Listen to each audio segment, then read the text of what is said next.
السلام علیکم۔ آج امریکی صدر جو بائیڈن کے بارے میں بات ہوگی۔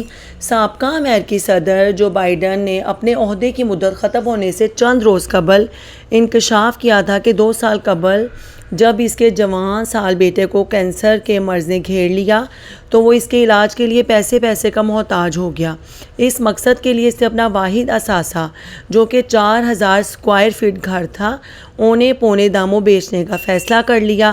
قرض وہ اس لیے نہ لے سکا کیونکہ ایک تو اس کی شرائط بہت سخت تھی، دوسرا اس کی تنخواہ اتنی نہیں تھی کہ وہ اپنی مدت ملازمت کے بعد بھی قرض کی قسطیں ادا کر سکتا۔ گھر کا سودا تقریباً ہو چکا تھا کہ صدر اوباما کو کسی طرح پتہ چل گیا اور وہ اس نے اپنا ذاتی بینک اکاؤنٹ سے جو بائیڈن کی مدد کر کے اس کا گھر بیچنے سے بچا لیا۔ جنوری 2015 میں جو بائیڈن کا بیٹا کینسر جیسے موذی مرض کا مقابلہ نہ کر سکا اور دنیا سے چلا گیا۔ اوباما کی الوداعی تقریب کے دوران یہ انکشاف کرتے ہوئے جو بائیڈن آپ دیدہ ہو گئے تھے۔ یہ کوئی نسیم حجازی کے ناول کی داستان نہیں بلکہ دنیا کے سب سے طاقتور ملک امریکہ کے صدر کی بالکل سچی کہانی ہے۔ کیا مملکت اسلام پاکستان سمیت دنیا کے کسی ایک مسلمان ملک کے حکمران ایسی قسم پرسی کی زندگی گزارتے ہوں گے جیسی امریکہ کے صدر جو بائیڈن کی تھی؟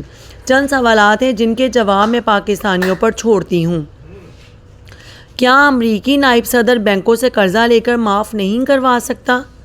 کیا امریکی نائب صدر کا کوئی دوست میاں منشا راشد خان نہیں تھا جو اسے اربوں کی پراپرٹی بغیر کسی لالچ کے دے دیتا؟ کیا امریکی نائب صدر اتنا نکما اور بیوقوف تھا کہ وہ برطانیہ، دبئی یا پاناما میں آف شور کمپنی تک نہ بنا سکتا یا پھر پاپا جونز کی فرنچائز نہیں لے سکتا تھا؟ کیا امریکہ نائب صدر کا کوئی ایسا بیٹا نہیں تھا جسے کم عمری میں اربوں کی جائیدادیں بنائی ہوں؟ کیا امریکی نائب صدر کے پاس پاکستانی حکمرانوں جیسے صوابدیدی اختیارات نہیں جن کے تحت جب چاہیں اربوں روپے کے ذاتی جہاز خرید سکیں، 35 لاکھ روپے کا ڈنر کر سکیں، سرکاری روپے خرچ کر سکیں اور پھر انہی صوابدیدی اختیارات کے تحت سرکاری خرچ پر وزیر اعظم کی تزئین و آرائش پر کروڑوں روپے خرچ کر سکیں اور پھر انہی صوابدیدی اختیارات کے تحت چند کروڑ اپنی جیب میں ڈال کر اللہ تیرا شکر ہے کہہ سکیں؟ جی، اب آپ لوگوں کو کیسا لگا ٹاپک؟ اگر اچھا لگا تو ضرور آگے شیئر کریں۔ السلام علیکم۔